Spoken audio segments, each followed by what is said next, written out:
नमस्कार दोस्तों। हम देख रहे थे कक्षा 6 से लेकर कक्षा 12 तक का राजस्थान अध्ययन की जो किताब चलती है आरबीएसई बोर्ड के अंदर, वो दोस्तों क्लास नंबर 1 के अंदर हमने कक्षा 6 का अध्याय नंबर 1 और अध्याय नंबर 2 देखा था। आज हमारी क्लास नंबर 2 रहेगी, जिसके अंदर अध्याय नंबर 3 और इसके साथ 4 नंबर अध्याय, ये दोनों अध्याय है वो देखेंगे दोस्तों। और लगभग मानकर चलो राजस्थान की जो भी प्रतियोगी परीक्षाएं होती है, चाहे फर्स्ट ग्रेड से लेकर राजस्थान पुलिस, रेट या एलडीसी एग्जाम, कोई सा भी एग्जाम उठा लेना, अगर आपने कक्षा 6 से 12 तक का जो राजस्थान अध्ययन की बुक है वो पढ़ ली तो मानकर चलो आपके जीके का क्वेश्चन इनसे बाहर नहीं जाएगा। और उसी को लेकर हम ये क्लासें लेकर आ रहे हैं। अगर आपने नोट्स बना लिए और इनको ध्यान से देख लिया तो आपका कभी भी कोई भी क्वेश्चन गलत नहीं होगा। अब बहुत सारे साथियों की मांग ये भी रहेगी कि सर हमें नोट्स जो आप यहाँ पे पढ़ा रहे हो ये नोट्स दीजिए। तो मित्रों, जैसे ही कक्षा 6 का संपूर्ण हो जाएगा, हमारे संपूर्ण जो टॉपिक है, अध्याय है, वो कंप्लीट होंगे, तो आपको ऐप है कुचामन ऑनलाइन क्लासेज, उसके माध्यम से संपूर्ण नोट्स है वो दे दिए जाएंगे। जैसे ये क्लास कंप्लीट होगी उसके नोट्स वहां पर उपलब्ध करवा दिए जाएंगे। तो मित्रों, आपसे यही गुजारिश रहेगी मेरी कि अधिक से अधिक शेयर करना, वीडियो को लाइक करना, और जो भी नए साथी जुड़ रहे हैं मेरे साथ वो चैनल को सब्सक्राइब करते जाना। चलिए मित्रों, आज हमारा जो अध्याय रहेगा वो रहेगा अध्याय नंबर 3। पहला अध्याय 3 नंबर है, जो जिसका इतिहास जानने के स्रोत। अध्याय नंबर 3 है इतिहास जानने के स्रोत। यहां से कौन कौन से क्वेश्चन आपके बनेंगे, 10 से 12 क्वेश्चन बनते हैं इंपॉर्टेंट, वो अंत में मैं बता दूंगा दोस्तों। तो चलिए दोस्तों इसके बारे में देखते हैं। तो इतिहास जानने के मुख्यतः 2 स्रोत है। कौन कौन से हैं? एक तो है पुरातात्विक स्रोत और दूसरा है साहित्यिक स्रोत। पुरातात्विक के अंदर अगर कोई हमें मुद्रा मिली है या कोई हमें सभ्यता मिली है मित्रों, कोई स्मारक बना हुआ है, कोई ताम्रपत्र हमें मिला है, तो वो तो पुरातात्विक क्या हो गए, स्रोत हो गए। और साहित्यिक स्रोतों के अंदर जो किताबें या कृतियां लिखी गई है, रचनाएं की गई है, वो हो जाएंगे हमारे साहित्यिक स्रोत। लेकिन हम एक एक के बारे में विस्तृत अध्ययन करेंगे। तो सबसे पहले चलते हैं पुरातात्विक स्रोतों की ओर। देखिए मित्रों, प्राचीन काल के वे अवशेष जैसे अभिलेख हो सकते हैं, मुद्रा हो सकती है, स्मारक हो सकते हैं, ताम्रपत्र हो सकते हैं आदि, जिनसे हमें स्थान व घटनाओं के संदर्भों को समझने में सहयोग मिलता है, पुरातात्विक स्रोत कहलाते हैं।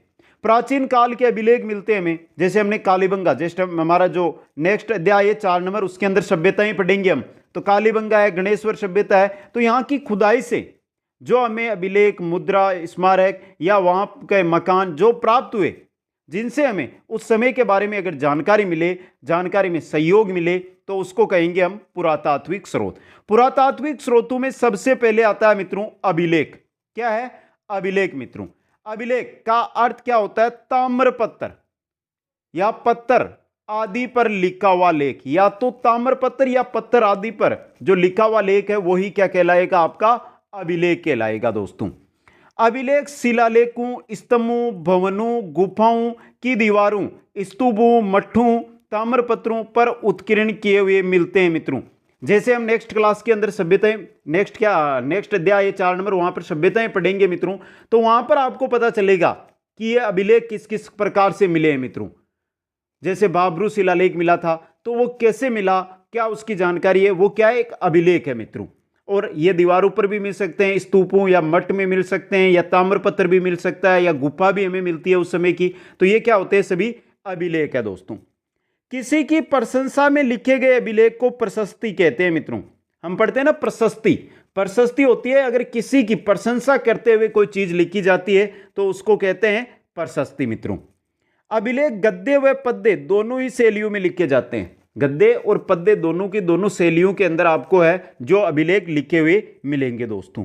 प्रमुख अभिलेखों की अगर हम बात करें तो देखिए, नगरी अभिलेख है, कसवा अभिलेख है, किराड़ू अभिलेख है, घटियाला अभिलेख, प्रतियारू के बारे में जानकारी देता है ना घटियाला अभिलेख, सामोली अभिलेख है, बिजोलिया अभिलेख जो चौहानों का इतिहास बताता है, बिजोलिया अभिलेख, नानसा यूप यानी यूप या स्तंभ बोल सकते हैं आप, बरनाला यूप या स्तंभ लेख आदि क्या है? प्रमुख है, जो राजस्थान के अंदर हमें मिलते हैं। इनके बारे में आपको जानकारी रखनी है दोस्तों।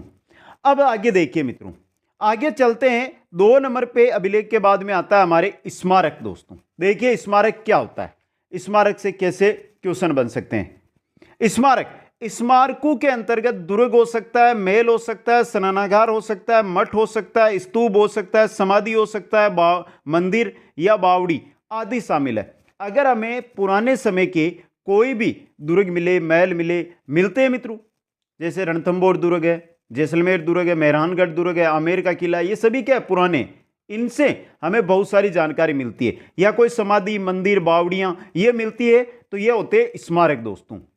दुर्गों में राजस्थान में स्थित चित्तौड़, रणथंभौर, आमेर, मेहरानगढ़, तारागढ़, जालोर, सोनारगढ़ ये प्रमुख दुर्ग है। आगे मैं बताऊंगा कौन सा दुर्ग कहां पर स्थित है। नीचे देखिए यहां पर मिल जाएगा आपको प्रमुख दुर्ग, तो कौन सा दुर्ग कहां पर स्थित है, जहां से आपके क्वेश्चन एग्जाम के अंदर अगर बने तो उसका आप उत्तर कैसे दे दोस्तों। ये मुख्य दुर्ग है। आगे देखिए मित्रों, आगे देखते हैं इनके बारे में। स्मारक हमें उस समय की स्थापत्य कला, जो स्मारक है ये उस समय की जो स्थापत्य कला है, जीवन यापन कैसा था, धार्मिक विश्वास कैसा था, या उपासना पद्धति क्या थी, इसके बारे में जानकारी देते हैं दोस्तों। अब देखिए मित्रों, ये रहे आपके प्रमुख दुर्ग कहां कहां पर है। यहां से सीधा क्वेश्चन आ सकता है, छोटी एग्जामों में, बड़ी एग्जामों में नहीं बनेगा, छोटी एग्जामों की जो साथी तैयारी कर रहे हैं उनके लिए। देखिए रणथंभौर दुर्ग कौन से में है, सवाई माधोपुर के अंदर है। गागरोन दुर्ग है झालावाड़ के अंदर। मेहरानगढ़ दुर्ग है जोधपुर के अंदर, जिसे जोधपुर का किला कहते हैं। जालोर दुर्ग तो जालोर में ही है, जालोर दुर्ग के नाम से। लालगढ़ जो है बीकानेर के अंदर, लालगढ़ कहां पर है, बीकानेर के अंदर। सिवाना दुर्ग है बाड़मेर में। कुंभलगढ़ दुर्ग है राजसमंद के अंदर। अचलगढ़ कहां पर है मित्रों, सिरोही के अंदर। तारागढ़ है बूंदी के अंदर। भटनेर का किला, यहां से अच्छा क्वेश्चन बन सकता है, यह है हनुमानगढ़ के अंदर। नाहरगढ़ है आपके जयपुर में। बाला किला, बाला दुर्ग या बाला किला, यहां से भी क्वेश्चन आ सकता है, यह कहां पर है, अलवर में। नागौर का किला नागौर में है। शेरगढ़ का किला बारां के अंदर है। और दो है शेरगढ़, एक बारां में है, एक धौलपुर में। शेरगढ़ धौलपुर, शेरगढ़ बारां दोस्तों, दोनों याद रखने हैं आपको। और टोडगढ़ कहां पर है, अजमेर के अंदर। तो ये जो प्रमुख दुर्ग है कौन से जिले में स्थित है, वो आपके सामने मैंने जानकारी रख दी। तीसरे की ओर चले मित्रों, हम देख रहे हैं पुरातात्विक स्थल, पुरातात्विक स्रोत। तो दो तो हमने देख लिया, अभिलेख और स्मारक। 3 नंबर पे आती है हमारी मुद्राएं दोस्तों। देखिए मुद्राओं से हमें कैसे जानकारी मिलती है इतिहास के बारे में। मुद्राएं या सिक्कों, प्रतीकों, छापों से भी काल की, राजवंश की, जनपद की, क्षेत्र की राजनीति, धार्मिक, आर्थिक स्थिति का पता चलता है। चाहे राजनीतिक हो, चाहे धार्मिक हो, चाहे आर्थिक हो, चाहे जनपद का क्षेत्र हो, चाहे, अब जनपद का क्षेत्र मुद्राओं से कैसे, अगर हमें कोई भी, अगर हम सभ्यता का उत्खनन करते हैं तो अगर वहां पर हमें कोई विदेशी मुद्राएं मिलती है, यूनान की मिले, ईरान की मिले, तो हम क्या पता कर सकते हैं मित्रों कि जो व्यापार था वहां तक होता था, उस समय विदेशों तक व्यापार होता था। इस वजह से इन सभी का पता मुद्राओं से चलता है मित्रों। सिक्के होते हैं ना, जो मुद्राएं होती है, ये राज्य व शासक की शक्ति के क्या होते हैं, सूचक भी होते हैं। सिक्के राज्य व शासक की क्या है, शक्ति के सूचक भी है। आगे देखिए, मुद्राओं पर बनी आकृतियां, राजा रानी की तस्वीरों, भाषा, लिपि, सन, संवत, धातु की शुद्धता से उस समय की स्थिति व समृद्धि का पता चलता है। अब मित्रों, एक है भाषा लिखी गई है तो उस समय की हमें भाषा का पता चल जाएगा। जो सिक्का है, जो मुद्रा है, उस पर जो भाषा लिखी है कि उस समय यह भाषा चलती थी। लिपि कौन सी थी, सन लिखा है तो हमें उस जो हमारी सभ्यता है, जो प्राचीन सभ्यता है, उसके बारे में हमें पता चल सकता है कि इतिहास में इस समय यहां पर यह हो रहा था। या संवत है, या धातु की शुद्धता, धातु की शुद्धता से हमें यह पता चल सकता है कि धातु को कितने शुद्ध और किस प्रकार से वो बनाते थे दोस्तों। आगे देखिए मित्रों, आगे देखते हैं। नापतोल व विदेशी मुद्राओं से उस समय के व्यापार का पता चलता है। नापतोल और विदेशी मुद्रा, अगर विदेशी मुद्रा कहीं से प्राप्त होती है तो हमें यह पता चलता है कि जो विदेश जहां की मुद्रा मिली है वहां तक यहां से क्या होता था, व्यापार होता था।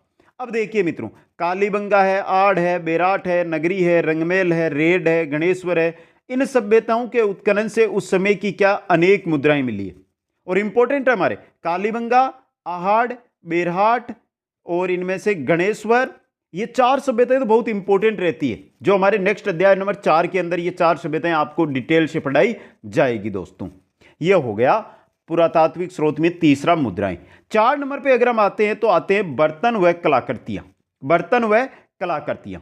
अब मित्रों दो प्रकार का मिलेगा बर्तन, देखिए आपको मिलेगा मृद भांड लिखा हुआ। हर जगह आपको अगर आप सभ्यताएं पढ़ोगे या कुछ भी तो आपको मृद भांड ही लिखा हुआ मिलेगा। इसका अर्थ होता है मिट्टी के बर्तन। मृद भांड का मतलब होता है मिट्टी के बर्तन। या आपको मिले उत्खनन लिखा हुआ। उत्खनन का मतलब है किसी जगह की खुदाई करने पर यह जानकारी हमें मिली या यहां से यह चीज हमें मिली दोस्तों। राजस्थान के अनेक स्थानों से उत्खनन में प्राप्त मृद भांड यानी मिट्टी के बर्तन, प्याले, धूप पात्र, दीपक आदि से पूर्वजों के कला कौशल की जानकारी मिलती है। जो बर्तन मिलते हैं उन पर नक्काशी किए हुए, चित्रकारी किए हुए मिलते हैं मित्रों। तो क्या है कि जो कौशल है उस समय का उसकी जानकारी हमको मिलती है दोस्तों। जैसे कहां कहां से कैसे बर्तन मिले उसके बारे में देखें तो नौह भरतपुर, नौ सभ्यता है ना भरतपुर वाली, वहां से काले व लाल मृद भांड यानी मिट्टी के बर्तन मिले। गणेश्वर सभ्यता जो नीम का थाना सीकर में, वहां से ताम्र संस्कृति के अवशेष मिलते हैं, ताम्र संस्कृति के अवशेष। जोधपुरा जयपुर से लाल मृद भांड मिलते हैं। आड़ व गिलोंड सभ्यता से प्रस्तर व फलक प्राप्त होते हैं। तो ये क्या है मित्रों, बर्तन और कलाकृतियां हैं जिनसे उस समय की हमें जानकारी मिलती है कि उस समय के लोगों के अंदर कितना कौशल था दोस्तों। पुरातात्विक स्रोतों के अंदर पांचवा जो स्रोत आता है मित्रों वो आता है ताम्र पत्थर दोस्तों। तांबे के छोटे बड़े पत्थरों पर खोदे गए लेख। अब यहां पे ये पत्थर नहीं है मित्रों, जो पत्थर लिखते हैं वो तो इस प्रकार लिखते हैं हम पत्थर। यह पत्थर होता है जैसे आप कागज पर लिख रहे हो, इसी प्रकार तांबे के होते हैं और उनके ऊपर जो खोद खोद कर लिखा जाता है उसको कहा जाता है ताम्र पत्थर दोस्तों। ताम्र पत्थर दान पुण्य से संबंधित होने से इन्हें दान पत्र भी कहा जाता है। उस समय के जो भी ताम्र पत्र मिलते हैं उनमें लगभग दान पुण्य से रिलेटेड ही मिलते हैं, इस वजह से ताम्र पत्र को क्या कहते हैं, दान पत्र भी कहते हैं दोस्तों। इन पत्रों से हमें दान के प्रकार, धर्म, पर्व, भाषा, काल व शासक के बारे में मिलती है जानकारी। अब पत्र के बारे में दान का प्रकार है कि किस प्रकार का दान दिया है या किस धर्म के लिए दिया है, किस पर्व पर दिया है, भाषा जो वहां पर लिखी गई है लिखते समय, या किस काल में यह दान हुआ तो काल भी लिखा गया है, और शासक जिसने यह दान किया, तो इन सभी की हमें ताम्रपत्र है इनसे मिलती है जानकारी दोस्तों। तो इतिहास जानने के स्रोतों के अंदर पुरातात्विक स्रोत थे 5 हमारे, अभिलेख, स्मारक, मुद्राएं, बर्तन व कलाकृतियां और ताम्रपत्र। 2 नंबर पे दूसरा प्रकार था वो था साहित्यिक स्रोत। अब साहित्यिक स्रोतों के अंदर जो भी हमें रचनाएं मिलती है, जो भी किताबें मिलती है, पुस्तकें मिलती है, उनके बारे में दोस्तों। इतिहास को जानने में साहित्य का महत्वपूर्ण स्थान है मित्रों। इतिहास को जानने में साहित्य का क्या है, महत्वपूर्ण स्थान है। अब देखिए जो साहित्य मिलता है उसमें संस्कृत, हिंदी, राजस्थानी, उर्दू, फारसी भाषा में लिखा हुआ साहित्य प्रचुर मात्रा में उस समय मिलता है दोस्तों। चाहे संस्कृत हो, चाहे हिंदी हो, चाहे राजस्थानी हो, चाहे उर्दू हो, चाहे फारसी हो, इन भाषाओं में लिखा हुआ साहित्य प्रचुर मात्रा में मिलता है। देखिए मित्रों, राजस्थान के इतिहास को जानने में रामायण है, महाभारत है, वेद है, उपनिषद है, पुराण है, जैन ग्रंथ है, बौद्ध ग्रंथों से क्या मिलती है, सहायता मिलती है। जो जो उस समय यहां पर लिखे गए उनके बारे में यहां पर जानकारी मिलती है दोस्तों। आगे देखिए मित्रों, आगे देखते हैं जयानक कृत। जयानक के द्वारा लिखा गया पृथ्वीराज विजय। जयानक के द्वारा लिखा गया पृथ्वीराज विजय में चौहानों की उत्पत्ति बताई गई है। मित्रों 2018 में एक क्वेश्चन आया था कि पृथ्वीराज विजय में किसकी उत्पत्ति के बारे में बताया गया है, चौहानों की उत्पत्ति के बारे में। यह क्वेश्चन अब बन गया कि पृथ्वीराज विजय जो नामक महाकाव्य है उसके लेखक कौन है, तो कौन है, जयानक है। यह क्वेश्चन आया हुआ है। नयन चंद्र सूरी कृत है हमीर महाकाव्य। नयन चंद्र सूरी के द्वारा हमीर महाकाव्य लिखा गया। अब क्वेश्चन आ सकता है हमीर महाकाव्य के लेखक कौन है, नयन चंद्र सूरी है। अब नयन चंद्र सूरी हमीर काव्य उससे भी किसका मिलता है, चौहानों का इतिहास मिलता है। यहां पर जो पृथ्वीराज विजय, यहां तो चौहानों की उत्पत्ति के बारे में मिल रहा है, लेकिन चौहानों का इतिहास मिलता है हमीर महाकाव्य में। अलाउद्दीन खिलजी की रणथंभौर विजय की जानकारी भी हमीर महाकाव्य के अंदर दी गई है दोस्तों। आगे देखिए, आगे है आपका, आगे है राजस्थानी साहित्य में बीकानेर के दलपत सिंह कृत दलपत विलास। बीकानेर के थे दलपत सिंह जिन्होंने राजस्थानी भाषा में लिखा था दलपत विलास दोस्तों। खीड़िया जग्गा के द्वारा लिखा गया वचनिका, अचलदास खींचीरी वचनिका और कानड़ देव प्रबंध आदि क्या है, प्रमुख ऐतिहासिक जो स्रोत है जिनसे हमें जानकारी मिलती है। आगे देखिए मित्रों, ये क्वेश्चन भी आया हुआ है एग्जाम में। कविराज श्यामल दास ने वीर विनोद की रचना की।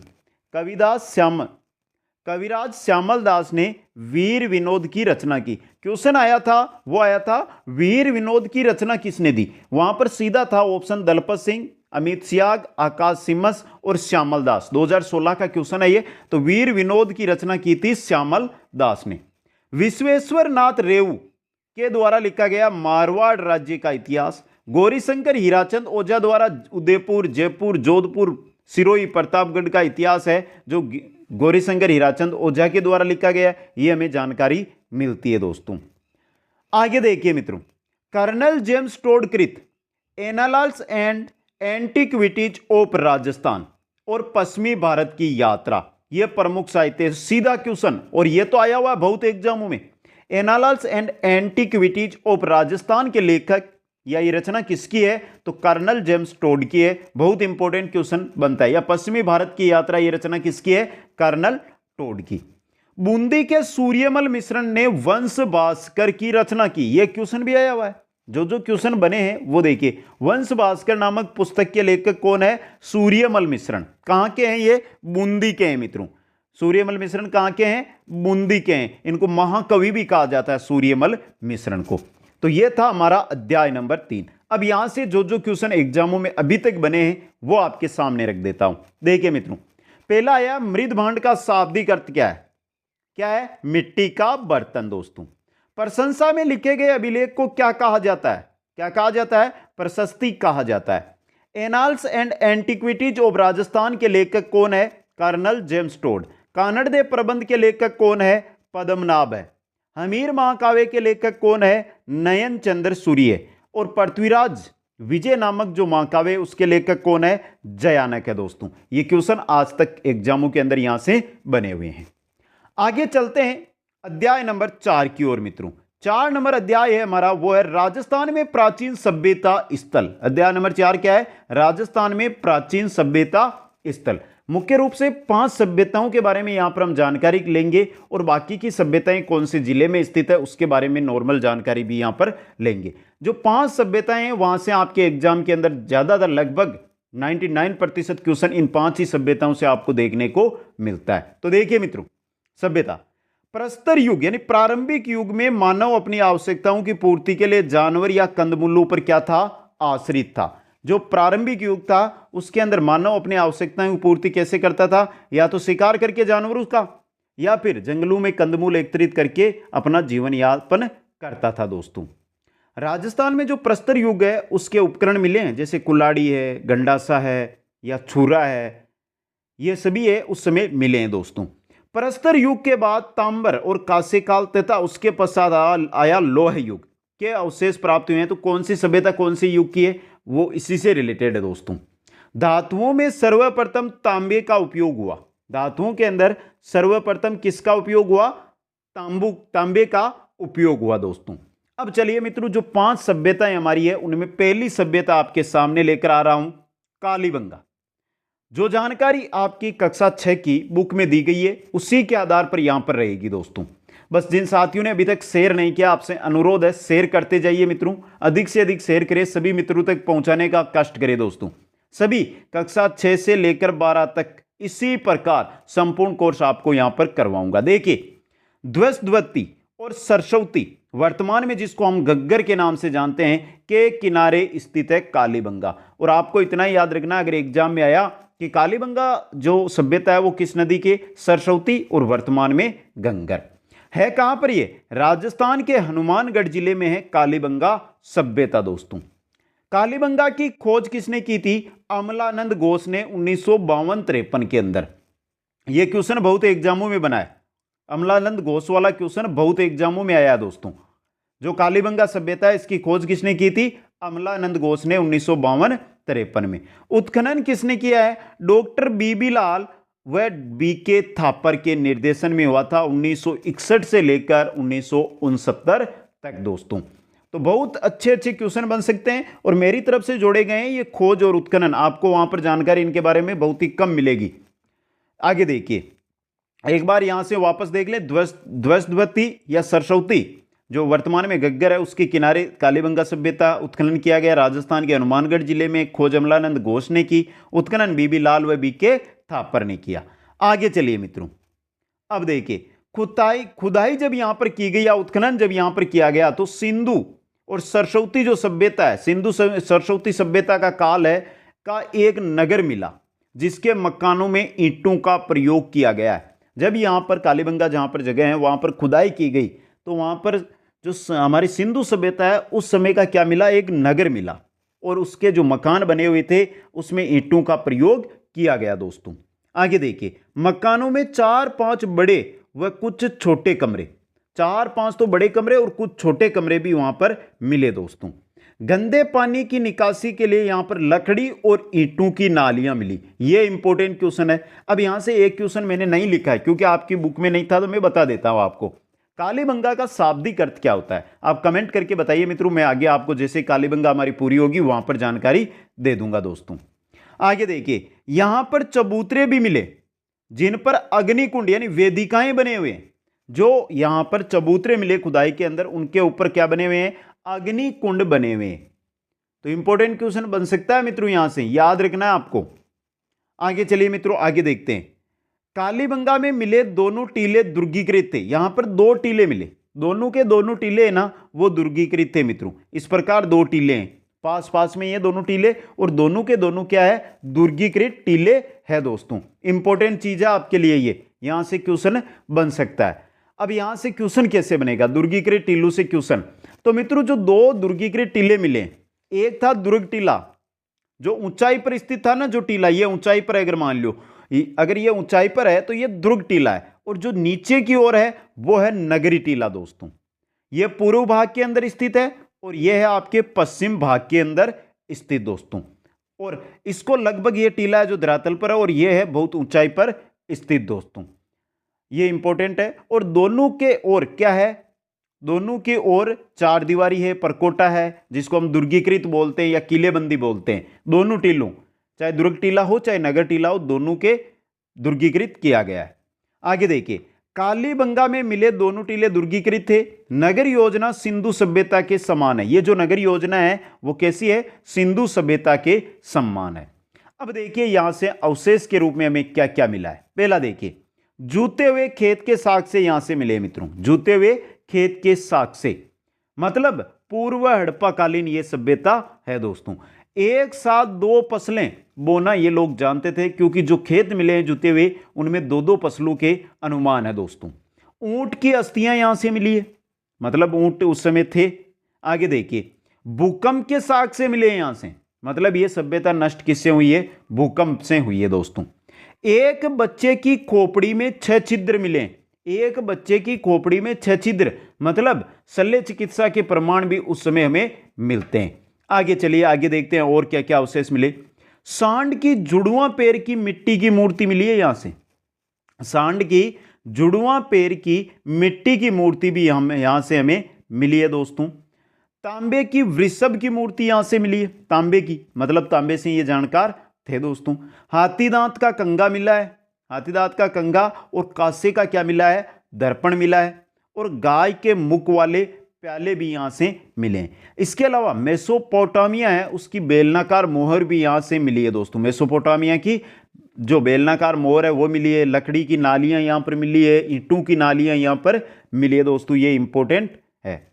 अब यहां से एक चीज है जो मैं आपको और जानकारी दे दूं, अगर आपसे क्वेश्चन पूछा जाए कि कालीबंगा का जो काल है या समय है वो क्या निर्धारित किया गया है, तो रेडियो कार्बन पद्धति के आधार पर जो इस सभ्यता का काल है मित्रों वो तय किया गया 2350 ईसा पूर्व से 1750 ईसा पूर्व। दोस्तों ये इंपॉर्टेंट क्वेश्चन बन सकता है आपके लिए।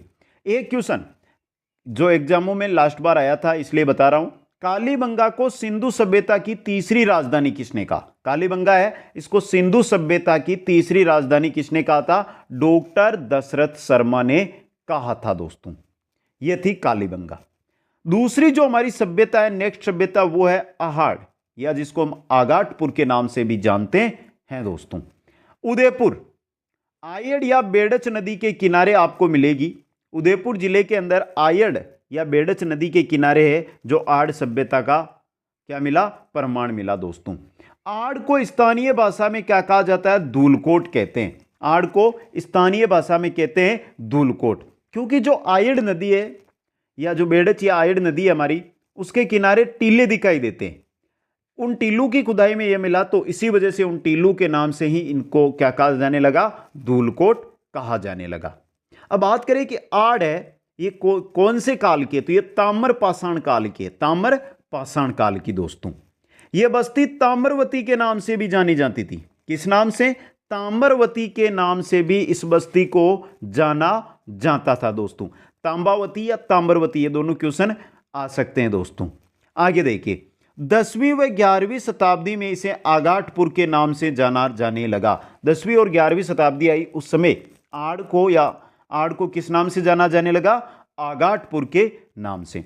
बात करें कि आहड़ की खोज किसने की, तो आहड़ की खोज की थी अक्षय कीर्ति व्यास ने 1953 के अंदर, अक्षय कीर्ति व्यास ने। इसके बाद मित्रों जैसे ही खोज हुई, खोज के बाद उत्खनन यहां पर किया गया रतन चंद्र अग्रवाल, हंसमुख धीरज सांकलिया और वीरेंद्रनाथ मिश्र के निर्देशन के अंदर। तो क्वेश्चन सीधा बन सकता है, खोज किसने की, उत्खनन किसके निर्देशन में हुआ, खोज अक्षय कीर्ति व्यास ने, उत्खनन रतन चंद्र अग्रवाल, हंसमुख धीरज सांकलिया और वीरेंद्रनाथ मिश्र के निर्देशन में उत्खनन यहां पे हुआ। आगे चलिए मित्रों, आगे देखते हैं आड़ के बारे में। मकानों की दीवारें, जो उस समय के मकान है वो दीवारें तो थी पत्थर की, और पत्थर व मिट्टी की थी, और छत है वो बांस से बनी हुई थी।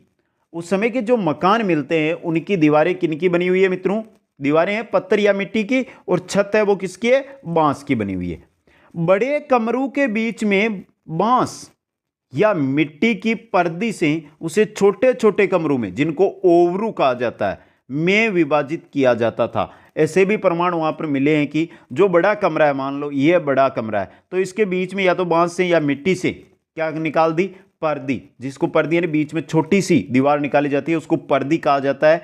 तो ये छोटे छोटे कमरे बन गए, इनको कहते हैं ओवरू दोस्तों। उस समय तो इन विभाजित किया जाता था।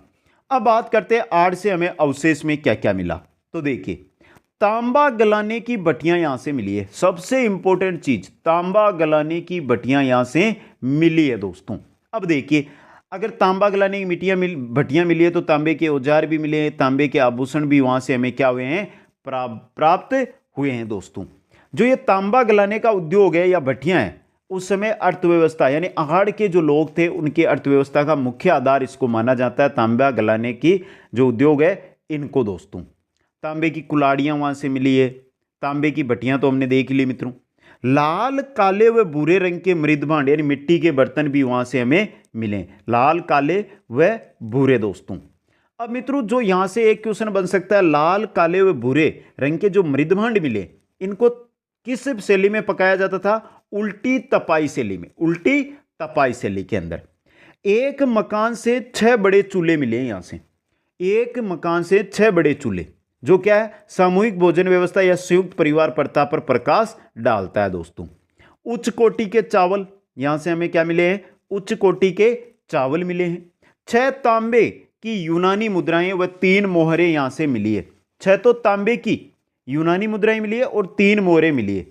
एक जो यूनानी मुद्रा है मित्रों, उस पर एक और तो त्रिशूल है और दूसरी ओर अपोलो देवता का क्या है, चित्र अंकित किया हुआ है। अपोलो देवता का जो चित्र है अंकित है वो तीर व तरकस लिए हुए।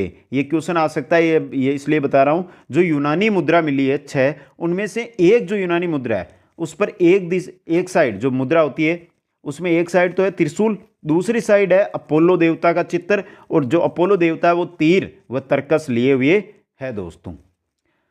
आगे देखिए, बिना हत्थे का मिला यहां से जलपात्र, बिना हत्थे का जलपात्र भी यहां से मिला है। अब बिना हत्थे का जलपात्र मिला, अब बिना हत्थे का जलपात्र है वो विशेषता है ईरान की। कहां की है, ईरान की। मतलब यहां का जो हमारा आड़ है, इस सभ्यता का जो व्यापार है वो कहां तक था, ईरान तक था दोस्तों। बेल की मिट्टी की मूर्ति मिली है, बेल की किसकी मिली है, मिट्टी की बनी हुई मूर्ति उस समय हमें मिली है। तो बेल की मिट्टी की मूर्ति मिली है जिसे बनासियन बुल कहा गया। क्या कहा गया? बनासियन बुल दोस्तों। आगे देखिए और क्या क्या मिला है, और इतना ही है। डॉक्टर गोपीनाथ शर्मा इसका काल 1900 ईसा पूर्व से 1200 ईसा पूर्व निर्धारित किया है। डॉक्टर गोपीनाथ शर्मा ने इसका काल यानी आहड़ सभ्यता का जो काल है 1900 ईसा पूर्व से लेकर 1200 ईसा पूर्व, लगभग आज से अगर हम माने तो 4000 वर्ष पुरानी ये सभ्यता है दोस्तों। आगे चलते हैं, नेक्स्ट हमारी सभ्यता आती है बालाथल। बालाथल कहां पर है? उदयपुर जिले की जो वल्लभनगर तहसील है वहां के बालाथल के अंदर, बालाथल गांव है वहां पर। तो उदयपुर जिले की वल्लभनगर तहसील के बालाथल में मिली है ये भी ताम्र पाषाण कालीन क्या है? आहड़ संस्कृति है। यहां से लोहा गलाने की भट्टियों के अवशेष मिले। जिस प्रकार आहड़ से हमें मिले ना, उसी प्रकार यहां से भी लोहा गलाने की जो भट्टियां उसके अवशेष मिले। बेरहाट के अतिरिक्त बालाथल से ही बुना हुआ वस्त्र प्राप्त हुआ। यह क्वेश्चन बहुत अच्छा है। राजस्थान में जिन भी सभ्यताओं का अब तक उत्खनन हुआ है उनमें से 2 ही ऐसी सभ्यताएं जहां पर बुने हुए वस्त्र के प्रमाण मिले हैं। एक तो बेरहाट से जो आगे हम पढ़ेंगे, और दूसरी है हमारी बालाथल। इंपॉर्टेंट है दोस्तों ये। आगे चलते हैं मित्रों, 11 कमरों के एक बड़े भवन एवं दुर्ग जैसे अवशेष, यानी एक बड़ा भवन मिला है जिसमें 11 कमरे, या तो ये दुर्ग हो सकता है या क्या है ये भवन है दोस्तों।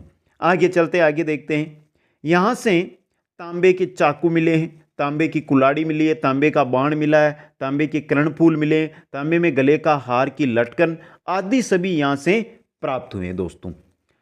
आगे देखिए, कृषि पशुपालन एवं शिकार के लिए बालाथल के लोग जो अपने जीविका उपार्जन के लिए कृषि पशुपालन और शिकार पर क्या थे? आधारित थे दोस्तों। खोज इसकी की थी वीएन मिश्रा ने 1962-63 के अंदर। और मित्रों सबसे इंपॉर्टेंट, बालाथल के अंदर कुष्ठ रोग के भी प्रमाण मिले हैं। दक्षिणी एशिया में एकमात्र जगह जहां पर कुष्ठ रोग के प्रमाण मिले हैं दोस्तों। यह थी बालाथल सभ्यता। आगे हमारी जो सभ्यता आती है वो है गणेश्वर सभ्यता। गणेश्वर कहां पर मिली है? सीकर जिले में नीम का थाना तहसील है, वहां पर बहती है कांतली नदी, उसके किनारे मिली है गणेश्वर सभ्यता दोस्तों।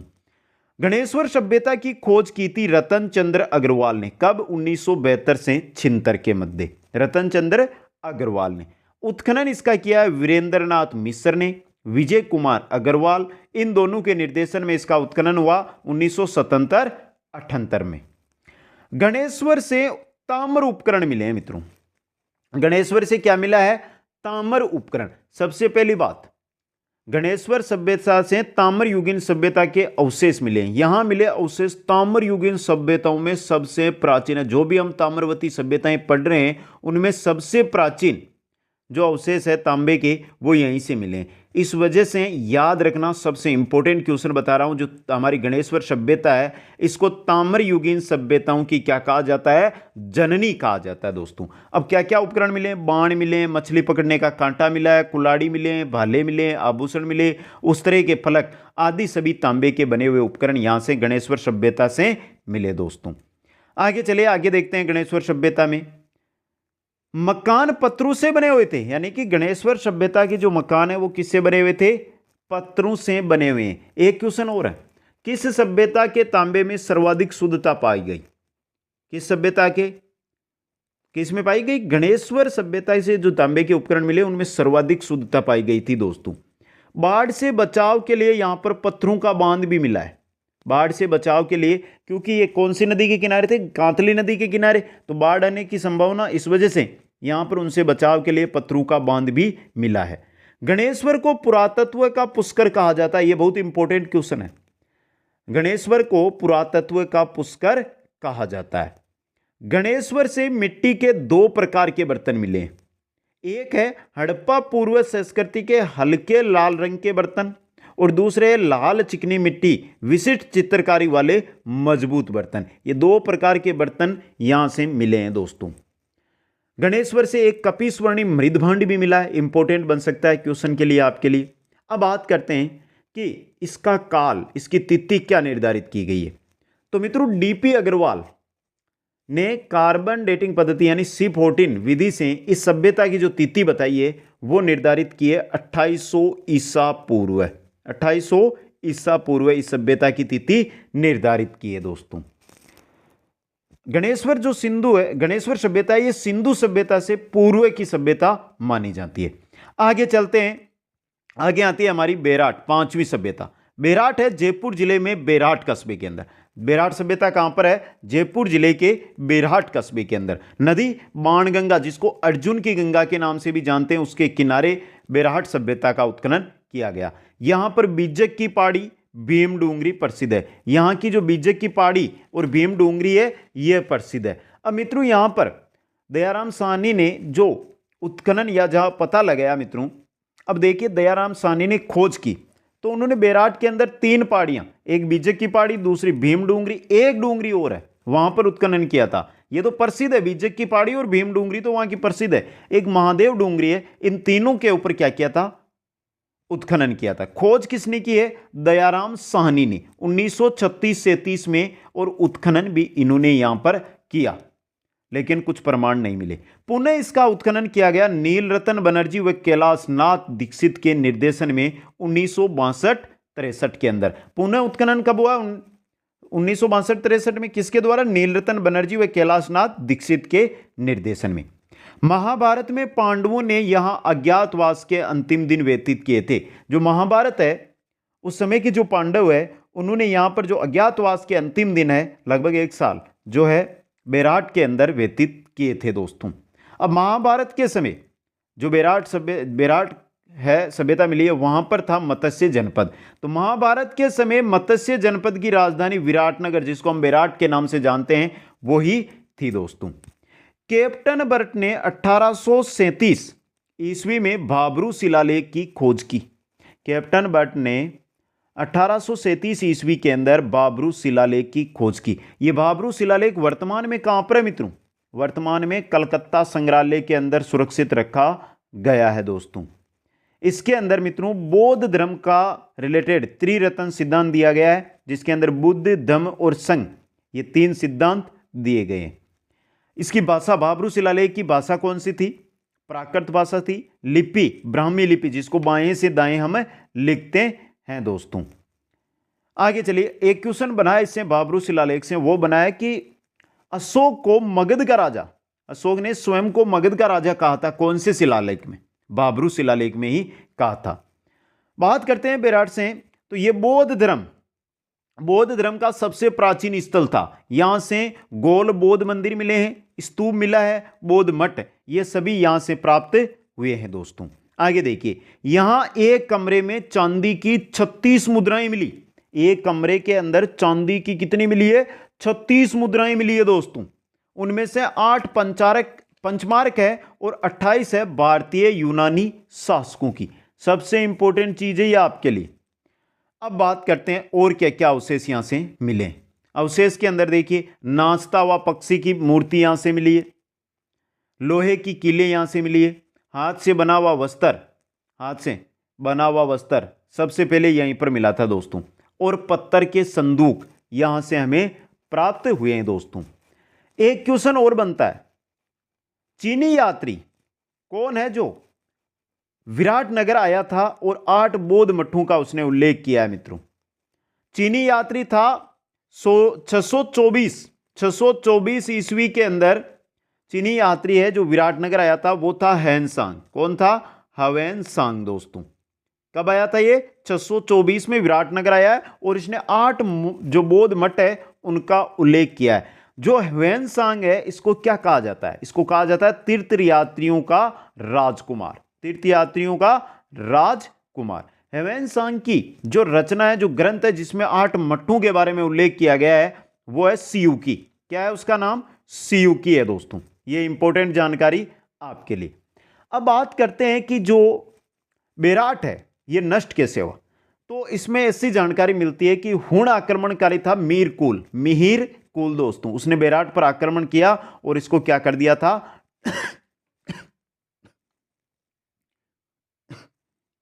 इसको थोड़ा सा पानी पी लेते हैं।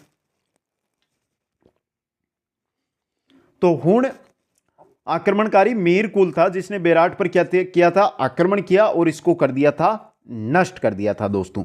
बेराट के अंदर आपने सुना होगा कि भीम डूंगरी है, वहां पर एक झील है मित्रों, एक तालाब सा है जिसमें सदैव पानी भरा रहता है। उसके बारे में क्या कहावत है मित्रों? बेराट में एक डूंगरी में एक गड्ढा स्थित है जिसमें सदैव पानी भरा रहता है। इसको कहते हैं भीमतला। भीमतला के नाम से जानते हैं। क्यों जानते हैं? क्योंकि ऐसी मान्यता चलती आ रही है कि भीम ने द्रौपदी की प्यास बुझाने के लिए चट्टान पे लात मारकर पानी निकाला था दोस्तों। अब देखिए अन्य सभ्यता स्थल कौन कौन से हैं राजस्थान में।